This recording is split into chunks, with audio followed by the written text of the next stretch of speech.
vamos a leer entonces en Mateo capítulo 28, versículo 19 al 20. Mateo 18, 28, 19 al 20.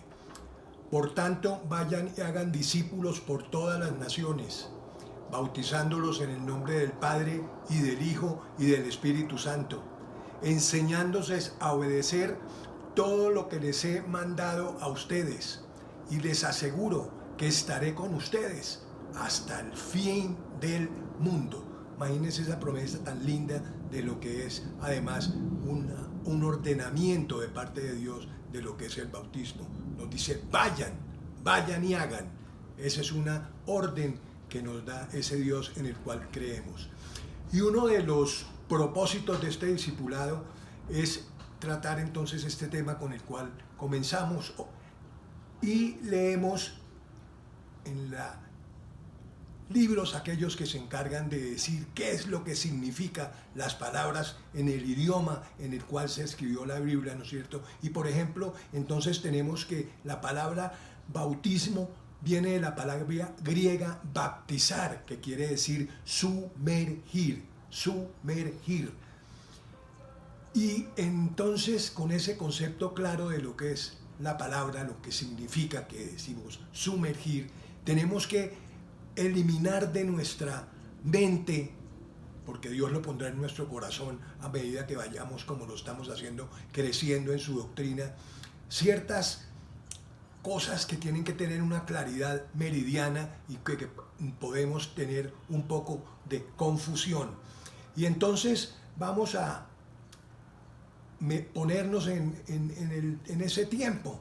La iglesia primitiva cristiana había crecido tanto en cantidad como en importancia. En importancia llegó a crecer tanto donde esa iglesia primitiva, esa cristiana, entonces tenía en ese momento un papa, pero llegó el momento en que llegaron a existir 3 papas al mismo tiempo. Había uno que estaba en Aviñón, otro papa que estaba en París y otro papa que estaba en Niza. ¿Por qué? Porque creció tanto esa iglesia y ese poder de los papas que entonces comenzó a tener un poder no solo ya de concepto religioso, sino también político y económico. Y entonces esto llevó precisamente a que los musulmanes, que eran quienes en este momento estaban viendo el crecimiento de lo que era eso de la doctrina cristiana, comenzó a descatolizar, llamémoslo así, el territorio, ¿no es cierto? Comenzó y los primitivos cristianos de la iglesia cristiana, entonces también comenzaron a decir, no, tenemos que defendernos de estos musulmanes que están atacando a estos cristianos y los matan por decir que no creen en el Dios de ellos, en el de los musulmanes, ¿no es cierto? Y entonces, ¿qué pasa? Pues que la iglesia primitiva cristiana se armaron también.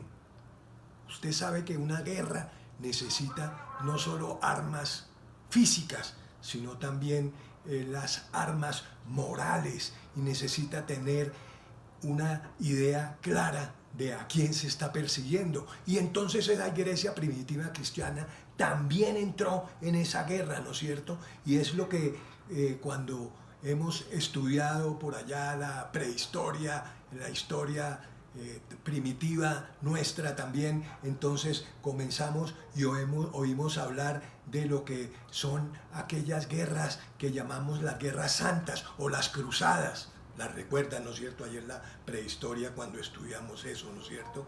Y entonces, ¿qué pasaba? Que la iglesia católica, primitiva, apostólica y romana contrataba mercenarios. ¿Para qué? Para mantener esa guerra, pues como ya dijimos, se necesitaban esos soldados y contrataron soldados, mercenarios, no que estuvieran convencidos ni siquiera de lo que hacían o no, sino que eran mercenarios, aquellos que se les pagan para que realicen alguna actividad y más que todo los asocian con esas actividades de guerra, ¿no es cierto? Y entonces estos soldados mercenarios contratados por la Iglesia católica, apostólica y romana primitiva, iban, y al que no reconocía públicamente que creía plenamente en ese Dios del cual compartían los cristianos, también los mataban. Se formó esa guerra, ¿no? Por un lado mataban los musulmanes y por el otro los cristianos también. ¿A quiénes mataban los cristianos? Como ya dijimos, a los que decían, a los que no declaraban que creían en ese Cristo. Y entonces se formó esta guerra. Las consecuencias de la guerra las conocemos muy claro aquí en un país como los que nos toca vivir, donde requiere entonces dineros para pagar precisamente el sueldo de esos mercenarios, ¿no es cierto? Y tiene consecuencias no solo religiosas, sino también económicas, morales, deja viudas, deja hijos sin papá, y todo eso consecuencia de esa guerra. ¿Le parece a uno como de no creer que nos hubiéramos enfrascado nuestra iglesia primitiva en esa guerra generada por defender una causa que ellos pensaban que así era que tocaba, que había que matar al que persiguiera la doctrina que ese Cristo estaba compartiendo, ¿no es cierto? Entonces, de ese momento vivencial, pues para mantener esa guerra se necesitaba dinero, y entonces nuestra iglesia católica, apostólica y romana, cristiana, primitiva, ¿qué hizo? Inventó dos palabras que las hemos oído nombrar todo el tiempo que nosotros somos y llevamos de ser cristianos, ¿no es cierto? La palabra limbo y la palabra purgatorio. ¿Por qué y qué hicieron entonces? Decían, mire, si un niño nace y no lo han bautizado, cuando se muera, ese niño no se va para el cielo, sino que se va a un lugar que se llama limbo. Y para que salga del limbo y pueda subir al cielo, entonces tiene que ser bautizado para que eso suceda, ¿no es cierto? Entonces hay que bautizarlo para que si se muere, pues no se vaya al limbo, sino que vaya directamente al cielo. Y si no se bautiza y se muere, pues hay que pagar entonces de todas formas y orar y hacer peticiones para que salga del limbo y suba al cielo, ¿no es cierto? Eso en cuanto a los niños. Y en cuanto a las personas ya mayores, adultas, los niños pues serán por ahí niños hasta los 5, 6, hasta los 12 años se tiene ya razón consciente. Pero entonces, ¿qué pasaba?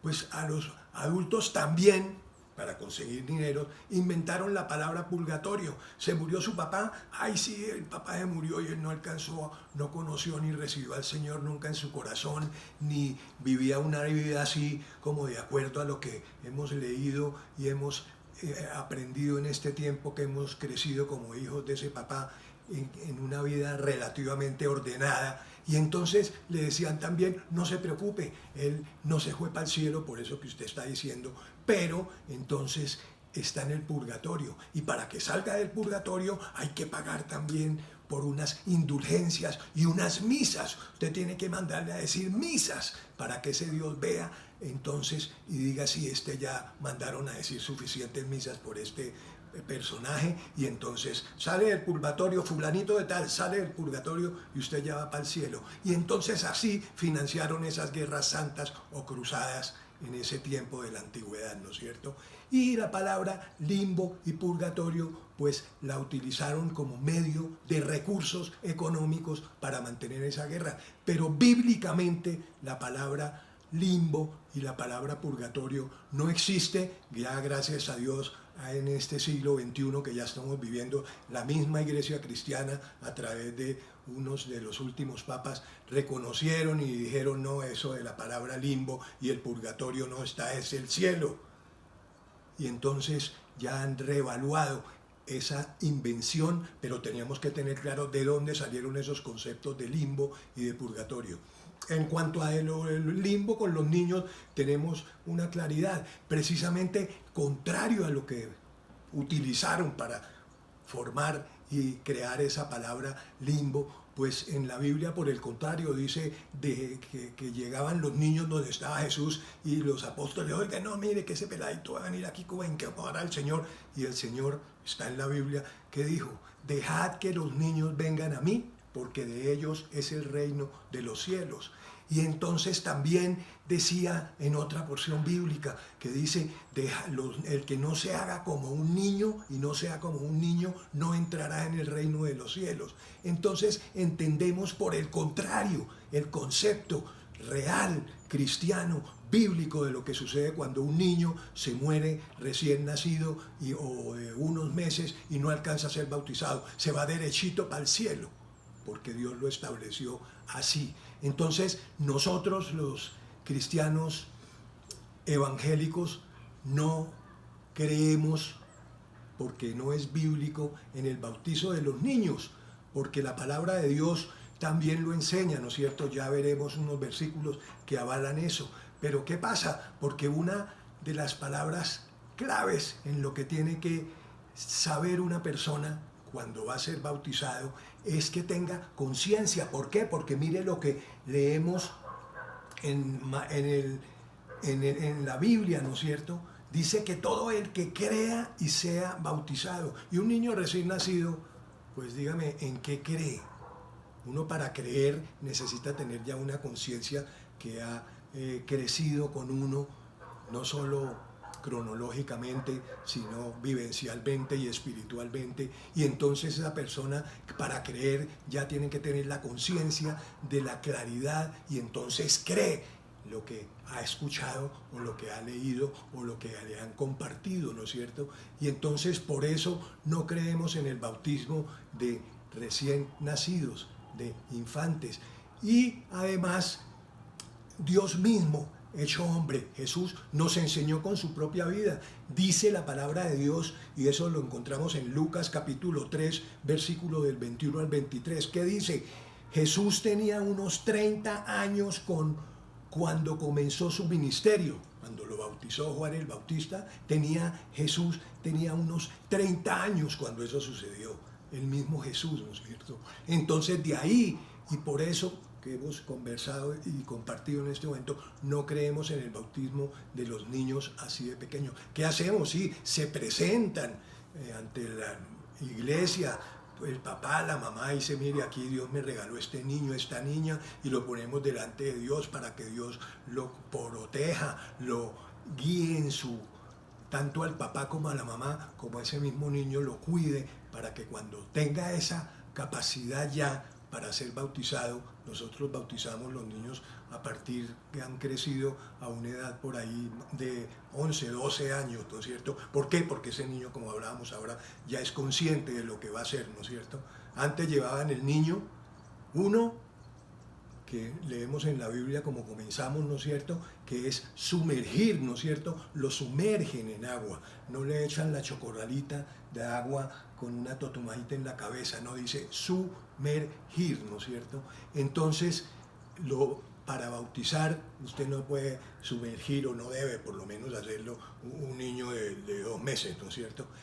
Por esa razón, entonces, es que presentamos ese niño y cuando él ya tiene la edad que decimos, tomará la decisión de recibir a ese Dios del cual ha oído a través, ojalá, de su papá, de su mamá, de un hermano, de un pariente, de un amigo, de un compañero, y entonces cree eso y entonces toma la decisión de bautizarse, ¿no es cierto? Y entonces también los judíos se bautizaban ¿dónde? Juan el Bautista los bautizaba en el río Jordán. Y públicamente era el significado. ¿Cuál era el significado de que un judío se bautizara en el río Jordán y fuera sumergido allá en esas aguas de ese río Jordán, ¿no es cierto? Con eso significaba 2 cosas. Una, que me arrepiento. Ese judío con eso simbólicamente estaba diciendo, yo me arrepiento. Una. Y 2, creo que ese hijo de José y María es el Mesías. Ese hijo de José y María que está aquí y que está enseñándonos todas estas cosas, que es el Mesías. Eso era lo que significaba para los judíos el bautizarse públicamente en el río Jordán, ¿no es cierto? Y encontramos entonces, bueno, ¿y dónde? ¿Y por qué siguen entonces ustedes bautizando? Pues tenemos que contestar preguntas que parecieran que no tienen una respuesta tan complicada, pero sí, pues digámoslo bíblicamente, como siempre, debemos tener las claridades espirituales cristianas, ¿no es cierto? En Marcos 16:15, ¿qué dice? Les dijo, vayan por todo el mundo y anuncien las buenas nuevas a toda criatura. El que crea y sea bautizado será salvo. ¿El que qué? El que crea y sea bautizado será salvo. El que se bautice solamente no es salvo, porque puede que esté bautizándose por darle gusto a la mamá, que le dijo, mire, mijito, camine, lo llevo a la iglesia para que se bautice, que usted ya tiene 12 años, o 13 años, u 11 años. Va a ser el Día de la Madre, entonces, ¿por qué no se va conmigo y me da el regalo de Día de la Madre bautizarse ese día, para tomarle una foto allá cuando usted esté saliendo del agua bautismal, de esa alberquita donde lo sumergen, ¿no es cierto? Entonces, aquí esa persona puede que se bautizó por eso, pero no ha creído en lo que dice. Entonces, aquí con bautizarse usted no saca absolutamente nada. Usted es salvo porque cree en ese Dios del cual hemos estado compartiendo, ¿no es cierto? No porque sea bautizado. Entonces esa claridad es importante tenerla bien clara también en nuestra mente, en nuestro corazón, en nuestra alma, en nuestro espíritu, ¿no es cierto? Tiene que tener eso, que no soy salvo por el bautismo, soy salvo porque creo en ese que enseñó que nos debiéramos bautizar, pero no soy salvo porque me bautice, soy salvo porque creo en él, como lo hemos visto en unas ocasiones ya de otros temas que hemos tratado anteriormente, ¿no es cierto? Entonces, el mismo Jesús nos dio ejemplo. Hablamos de que lo bautizó Juan el Bautista cuando ya tenía 30 años, ¿no es cierto? Y mire, ¿dónde está eso? Pues está en Mateo capítulo 3, versículo 7, y se los voy a leer. Un día Jesús fue de Galilea al Jordán para que Juan lo bautizara. Pero Juan trató de disuadirlo. Yo soy el que necesita ser bautizado por ti, y tú vienes a mí, objetó Juan. Hagámoslo como te digo, pues nos conviene cumplir con lo que es justo. Él mismo nos está diciendo, cumplamos con lo que doctrinalmente mi Padre me regaló para compartir todo lo que Dios comparte, como Jesús, que es el mismo Dios. Pues entonces es lo que dice la palabra de Dios, como Dios lo estableció. No es una invención ni siquiera de Jesús hombre, es una ilustración, una orden que nos da, pero el Dios Padre, ¿no es cierto? Y entonces él mismo dijo, hagámoslo, nos conviene cumplir con lo que es justo, le contestó Jesús. Entonces Juan consintió. Tan pronto como Jesús fue bautizado, subió del agua. ¿Y qué sucede? Mire esto tan espectacular. En ese momento se abrió el cielo y de él ese Juan que lo estaba bautizando vio también, y las personas que estaban ahí siendo bautizadas ese día vieron que descendió y bajó una paloma. El símbolo espiritual de una paloma, ¿cuál es? Está en la Biblia con cuando dicen espíritu con E mayúscula, ¿no es cierto? La paloma es la significancia mayor que podemos encontrar en un animal. El Espíritu Santo es el símbolo, simboliza a ese Espíritu Santo siempre, ¿no es cierto? La paloma. Y que entonces, ¿qué dice? Se abrió del cielo y vio Juan al Espíritu de Dios bajar como una paloma y posarse sobre él. Y una voz del cielo decía, este es mi Hijo amado en quien tengo toda complacencia.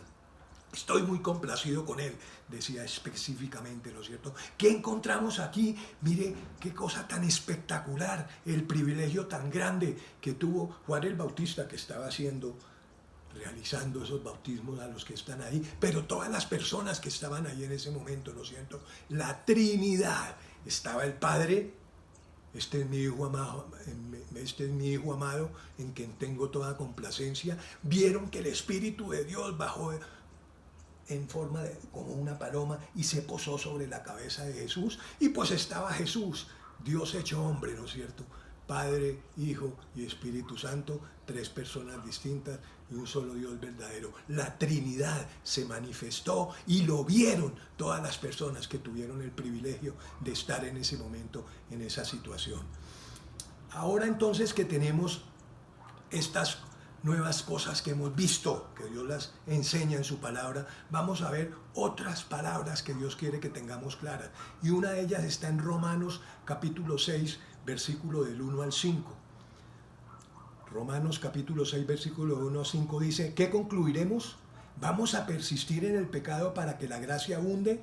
Ay, no, sí, mire, el pecado, podemos seguir pecando, que ya la gracia dice que abunda en nosotros, y cuando nos bautizamos, pues entonces hemos dado un paso más en nuestro crecimiento cristiano, pensamos, ¿no es cierto? Y entonces dice, pues concluiremos que vamos a seguir pecando, como decimos y lo dijimos en una ocasión anterior, el que peca y reza sigue empatando y sigue pecando y sigue rezando y sigue empatando y pecando, hasta que un día, quién sabe en cuál de esos estados y momentos, llegó el momento de partir, ¿no es cierto?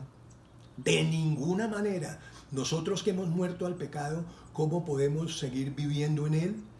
Si uno en realidad ha muerto al pecado, dice claramente cómo podremos seguir viviendo en él. No es que no vuelva a pecar, pecaremos, pero ya no pecaremos viviendo en ese mismo pecado toda la vida. Ya el tema del pecado lo estudiamos una vez, ¿no es cierto? Entonces, viviendo en él es distinto vivir en el pecado que casualmente usted equivocarse y yo equivocarme y cometer un pecado, y ya sabemos qué procedimiento debemos hacer para que eso vuelva a quedar limpio en nosotros.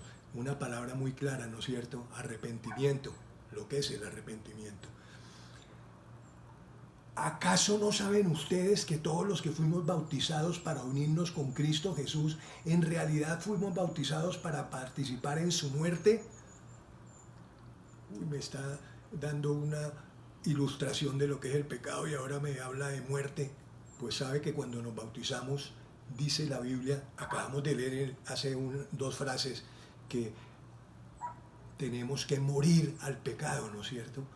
Ahí hay una muerte. Morir al pecado es morir a estar pecando, ¿no es cierto? Y morir es muerte, ¿no es cierto? Y entonces aquí, ¿qué nos hace esa claridad? ¿Acaso no saben ustedes que todos los que fuimos bautizados para unirnos con Cristo Jesús, en realidad fuimos bautizados para participar en su muerte, en la de Jesús? Por tanto, mediante el bautismo fuimos sepultados con él en su muerte, a fin de que así como Cristo resucitó por el poder del Padre, también nosotros llevemos una vida nueva. Aquí nos está hablando de eso, ¿no es cierto? Morimos al pecado y entonces nacemos a esa vida nueva, ¿no es cierto? Fuimos muertos con él en ese sacrificio, pero para tener una vida nueva, tanto aquí en el planeta Tierra como la vida eterna, cuando lo recibamos, porque lo creemos en nuestro corazón, ¿no es cierto? Y entonces, para certificar también otras cosas que tenemos que tener claras, otros principios que debemos que tener claras, leemos Colosenses capítulo 2, versículo 12 al 15. ¿Qué dice Colosenses capítulo 2, versículo 2 al 15? Toda la plenitud de la divinidad habita en forma corporal en Cristo. Toda la plenitud divina habita en forma corporal en Cristo. Y en Él, que es la cabeza de todo poder y autoridad, ustedes han recibido esa plenitud. Nosotros, por la gracia de Dios, hemos recibido toda esa plenitud, por su gracia, gratis, regalada, ¿no es cierto? Además, en Él fuimos circuncidados.